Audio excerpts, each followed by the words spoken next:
عصمت جرأت و ہمت کا ہے اظہار، سیدھی بات روایات صحافت کا علم بردار، سیدھی بات۔ ناظرین گرامی، السلام علیکم ورحمۃ اللہ وبرکاتہ۔ سیدھی بات کے تازہ ترین پرائم ٹائم میں آپ لوگوں کا استقبال ہے۔ ناظرین گرامی، دن بھر کی ہنگامہ آرائیوں کے درمیان اور بہت سارے مختلف ملکوں سے آنے والی خبروں کے درمیان، جس پر بہت زیادہ تجزیوں کی ضرورت ہوتی ہے، تبصروں کی ضرورت ہوتی ہے، اور ہم پرائم ٹائم میں کوشش کرتے ہیں کہ آپ کو ان خبروں سے روبرو کریں جو خبریں آپ تک پہنچائی نہیں جاتی، اور بالخصوص سیدھی بات مسلم ممالک سے وابستہ ان خبروں کو آپ لوگوں کے سامنے رکھنے کی کوشش کرتا ہے جن سے جو ہے آپ کو فائدہ ہو، یا جو نہیں دکھاتا یا جن لوگوں کی رسائی نہیں ہوتی۔ بہت ساری کوششوں کے بعد اور ہماری پوری ٹیم کی بڑی محنتوں کے بعد یہ ساری چیزیں سامنے رکھتی ہیں۔ تمام چیزوں کے بیچ میں کبھی کبھی کچھ خبریں دب جاتی ہیں، دکھانا ضروری ہوتا ہے لیکن دکھائی نہیں جاتی۔ اس لیے آج ایک خبر پر، بلکہ ایک داستاں پر میں آج آپ لوگوں کو لے جانے کی کوشش کروں گا، اور اس خاتون کا نام ہے پرسیفون رضوی۔ اس کی تفصیلات میں جاؤں اس سے پہلے آپ لوگوں سے درخواست ہے کہ جن احباب نے ہمارے چینل کو سبسکرائب نہیں کیا ہے کر لیں، ہماری ان ویڈیوز کو دوسروں تک لانے میں ہماری مدد کریں، لنک کو شیئر کریں، اور آپ جانتے ہیں کہ اس وقت ہمارا کام کہاں چل رہا ہے اور آپ کو کیا کرنا چاہیے۔ ناظرین گرامی، بی بی سی کے حوالے سے یہ تفصیلات میں آپ لوگوں کے سامنے رکھوں گا جو نیو یارک سے آئی ہے۔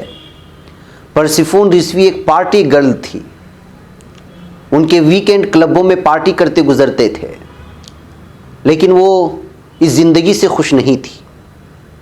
بی بی سی 3 کی ڈاکومنٹری میں وہ بتاتی ہیں کہ کیسے خب الاسلام نے ان کو ایک نئی اور بامقصد زندگی عطا کی۔ جب میں نوجوان تھی تو میں ایک بہت لاپرواہ اور بے ہنگم انسان تھی۔ اختتام ہفتہ میں بس پارٹی ہی ہوا کرتی تھی، اس کے علاوہ کچھ نہیں۔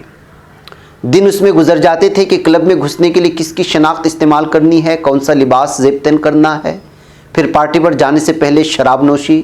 کلب میں پارٹی صبح 4-5 بجے تک چلتی، جب وہاں سے نکالا جاتا تو کسی کے گھر میں جا کر پارٹی ہوتی۔ رات بھر پارٹی کرنے کے بعد اگلے روز سو کر اٹھتی تو سر درد کر رہا ہوتا تھا۔ مجھے یاد ہے میری کئی بار لڑکیوں سے لڑائی ہوئی اور مجھ پر جلتے ہوئے سگریٹ بھی پھینکے گئے، لیکن جب یہ سب کچھ حد سے بڑھ گیا تو پھر اسے رکنا ہی تھا۔ میں ایسے حالات سے گزر رہی تھی جو جذباتی طور پر بہت تھکا دینے والے تھے۔ میں ان حالات سے فرار کے لیے شراب کا سہارا لے رہی تھی۔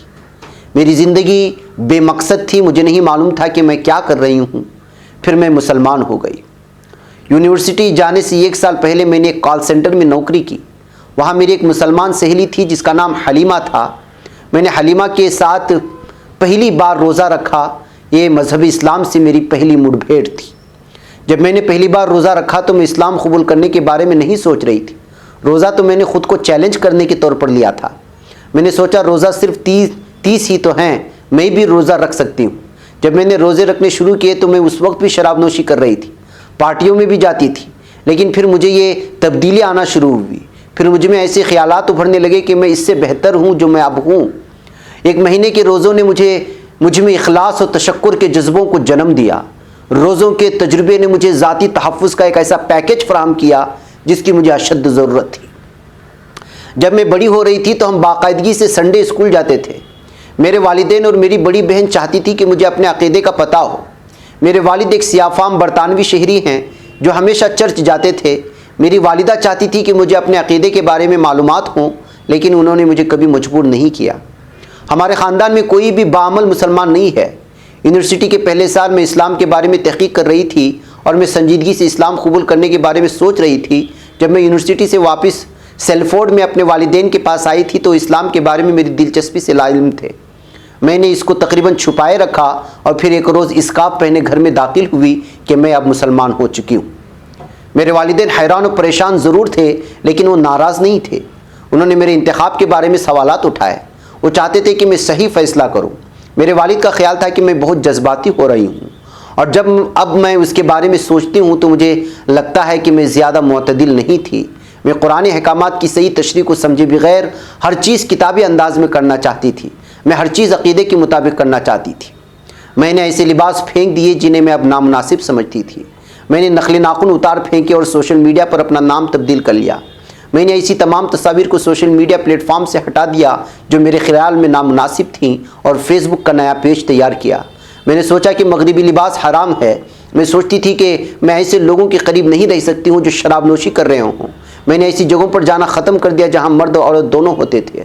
اس وقت میں اپنے مذہبی رجحانات کے بارے میں کھل کر بات نہیں کرتی تھی، اور کوئی مجھ سے اس بارے میں سوال کرتا تو مجھے اچھا نہیں لگتا تھا، لیکن اب مجھے کوئی مسئلہ نہیں ہے۔ اگر کوئی دوست شراب نوشی کرنا چاہتا ہے تو میں اسے مسئلہ نہیں بناتی۔ مسلمان کمیونٹی میں ہر فرد کی اپنی رائے ہے اور ان کی اپنی حدود ہیں، لیکن جب بھی نیا اسکارف پہنتی تو ایسا ہوتا ہے کہ جس سے میرا سینہ ڈھانپ جائے۔ جب سے میں اپنا لباس تبدیل کیا ہے تو میں بڑی آسانی سے ایک جگہ سے دوسری جگہ پہنچ جاتی ہوں، مجھے کوئی نہیں روکتا۔ پہلے جب میں یونیورسٹی جا رہی ہوتی تو مجھے 10 منٹ کے واک کے دوران 5 بار روکا جاتا تھا، اب مرد مجھے بالکل تنگ نہیں کرتے۔ میں یہ نہیں کہہ رہی ہوں کہ میرے فیصلے غلط تھے، لیکن فیصلے یقیناً اچانک تھے۔ اس کا مطلب یہ بھی ہے کہ میں نے محسوس کیا کہ میں اپنی دنیا میں فٹ نہیں ہوں۔ میں سوچتی تھی کہ میں مسلمان ہوں اور یہ مخصوص قسم کا لائف سٹائل اپنانے کی کوشش کر رہی ہوں، اور میرے دوست ایسا نہیں کر رہے تھے۔ میں اب بھی یونیورسٹی میں ہی تھی جب میں نے باقاعدہ طور پر اسلام قبول کیا۔ میں نے اس کی کوئی منصوبہ بندی نہیں کی تھی۔ میں ایک روز سیلفورڈ کی مسجد میں امام کے لیے کچھ سوالات لے کر گئی۔ امام نے میرے تمام سوالات کے جوابات دیے اور کہا کہ جو میں پڑھ رہا ہوں وہ تم بھی ادا کرو۔ جب میں نے ایسا کیا تو امام نے کہا مبارک ہو، اب آپ مسلمان ہیں۔ میں بہت جذباتی ہو گئی، لیکن خوشی تھی کہ آخر یہ ہو گیا۔ مسلمان کمیونٹی نے میرا خیر مقدم کیا۔ میں کچھ ایسے دوستوں سے ملی جو اب میری زندگی بھر کے دوست ہیں۔ انہوں نے مجھے بتایا کہ بہناپا کیا ہوتا ہے، یعنی سسٹرہڈ کیا ہوتا ہے۔ ہم ایک دوسرے سے بغیر کسی جھجک سے بات کر سکتے ہیں۔ مشکل وقت میں ہم ایک دوسرے کی دلجوئی کرتے ہیں۔ میرے دوست میرے سب سے مضبوط سہارا ہیں۔ ہم نے سیکھا ہے کہ سب سے اہم بات یہ ہے کہ آپ کے گرد کون لوگ ہیں۔ آپ توحیدہ اینڈ ریما فلم میں جو کردار ادا دیکھتے ہیں وہ میرے لیے جنت کا ٹکٹ ہے۔ وہ مجھے ہر وقت یہ یاد دہانی کراتے ہیں کہ زندگی آخرت کی زندگی نہیں ہے۔ اب میرے لیے زندگی ایک بار ملتی ہے کا تصور میرے لیے بیکار ہے۔ یہ تصور میرے لیے ناعاقبت اندیشی ہے۔ میں نے ہمیشہ سب کچھ ٹھیک نہیں کیا۔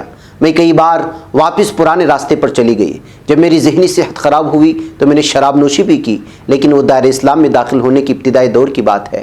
ایک لمبے عرصے سے میرے ساتھ یہ نہیں ہوا۔ میرا پختہ عزم نے ہمیشہ واپس آنے میں مدد کی، اور اب تو میں اس راستے پر چلنے کے بارے میں سوچتی بھی نہیں ہوں۔ ہر کام ٹھیک نہیں ہوتا، لیکن اس کا ہرگز یہ مطلب نہیں ہے کہ میں اسلامی عقیدے سے مخلص نہیں ہوں۔ میرے والدین میرے بہت مددگار ہیں۔ انہوں نے کئی بار میرے ساتھ روزہ بھی رکھا۔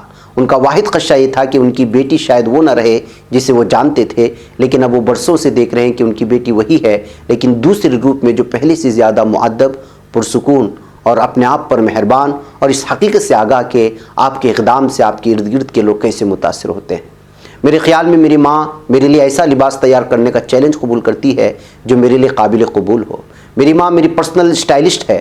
میرے مسلمان دوستوں کو یقین نہیں آتا کہ میں اپنی ماں کی الماری سے ایسا لباس نکال کر پہن لیتی ہوں جو میرے لیے مناسب ہو۔ میں ہڈرفیلڈ کے گرین پارک کو دوبارہ دیکھنے گئی ہوں، جہاں میں نے بہت اچھا وقت اور کچھ بہت ہی برا وقت دیکھا ہے۔ جب میری ذہنی صحت کے مسائل عروج پر تھے تو میں نے اسی پارک میں اپنی زندگی ختم کرنے کی کوشش کی تھی۔ شراب کے نشے میں دھت ہو کر میں نے بہت ہی تاریک جگہوں کو دیکھا تھا۔ ایک بار جب میں کچن کے فرش پر ننگے سوئے رہنے کے بعد جب اٹھی تو مجھے محسوس ہوا کہ مجھے کچھ تبدیلی کرنے کی ضرورت ہے۔ میں شراب کے نشے میں بہت آگے چلی گئی تھی۔ یہ میرے لیے جہنم بن چکا تھا۔ میں اسی لیے کہتی ہوں کہ اسلام نے میری زندگی بچائی ہے۔ اب میں تاریک لمحات سے بہتر طور پر نمٹ سکتی ہوں۔ اگر میں مسلمان نہ ہوئی ہوتی تو میں اس طرح اپنی ذہنی جسمانی صحت کے مسائل پر قابو نہ پا سکتی تھی۔ ناظرین گرامی، کچھ دن پہلے BBC میں یہ رپورٹ شائع ہوئی تھی اور ہماری نظروں سے نہیں گزری ہوگی، آپ کے نظروں سے، لیکن حقیقت یہ ہے کہ اس طرح کی کھوج میں رہتا ہوں تاکہ ہم جب آپ کے پاس کوئی پیغام پہنچے تو محسوس ہو کہ ہم جس زندگی کو اپنا کر کے دلدادہ بنا کر کے جاتے ہیں تو وہ زندگی نہیں ہوتی۔ کبھی اپنے آپ کو یا اپنی مرضی کی زندگی کو قربانی دینی ہوتی ہے۔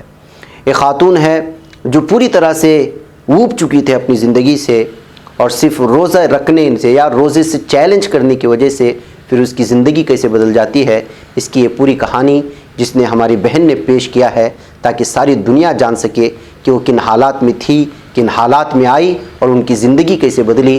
پرسیفون رضوی اس کا نام ہے، جو ایک پارٹی گرل تھی اور آج وہ باحجاب گرل ہے۔ ناظرین مجھے اجازت دیں۔ السلام علیکم ورحمۃ اللہ وبرکاتہ۔ بچ پاتا ہے کوئی صحافی کی نگاہوں سے ملاتا ہے یہ لوگوں کو محبت کی پناہوں سے کرم اور درد مندی کا ہے ایک سنسار سیدھی بات عظیمت جرأت و ہمت کا ہے اظہار سیدھی بات عظیمت جرأت و ہمت کا ہے اظہار سیدھی بات یہ چینل حق نگر بن کر کچل دیتا ہے فتنوں کو